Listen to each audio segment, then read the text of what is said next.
আজকে আরও একটি ইন্টারেস্টিং ক্লাসে সবাইকে স্বাগতম। আমরা প্রায় কনফিউশনে থাকি টেল, সেই, স্পিক, টক কখন কোথায় কোনটা ব্যবহার করব। আজকের ক্লাসে আমরা এই কনফিউশন দূর করব। চারটার অর্থ প্রায় সেম। টেল অর্থ বলা, সেই বলা, স্পিক কথা বলা, টক কথা বলা। প্রথমে আমরা টেল নিয়ে বলবো, অর্থাৎ কাউকে কিছু বলার ক্ষেত্রে আমরা টেল ব্যবহার করব। যেমন হি উইল টেল হিম, সে তাকে বলবে। I will tell your brother, আমি তোমার ব্রাদারকে বলবো।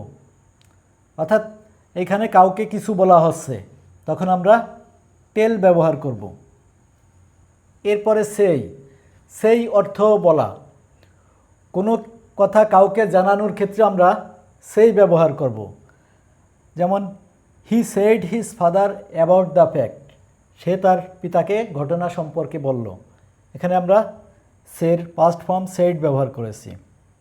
আলম সেড মি অ্যাবাউট রহিম, আলম আমাকে রহিম সম্পর্কে বলল। অর্থাৎ এখানেও সের ব্যবহার করা হয়েছে, সেইড। এরপর আছে স্পিক। স্পিক অর্থ কথা বলা। টেল মানে বলা, সেই মানে বলা, স্পিক মানে কথা বলা। অর্থাৎ কোনো ভাষা নিয়ে কথা বলার ক্ষেত্রে আমরা স্পিক ব্যবহার করব। যেমন হি স্পিক্স ইন ইংলিশ, সে ইংরেজিতে কথা বলে। আরাফ স্পিক ইন হিন্দি, আরাফ হিন্দিতে কথা বলে।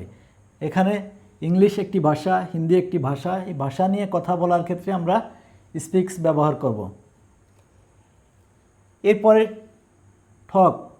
ঠক অর্থ কথা বলা। অর্থাৎ কারোর সাথে আলাপ করার ক্ষেত্রে আমরা টক ব্যবহার করব।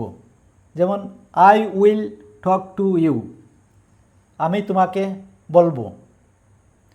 We will talk to me on the phone, আমরা ফোনে বলবো। ধন্যবাদ।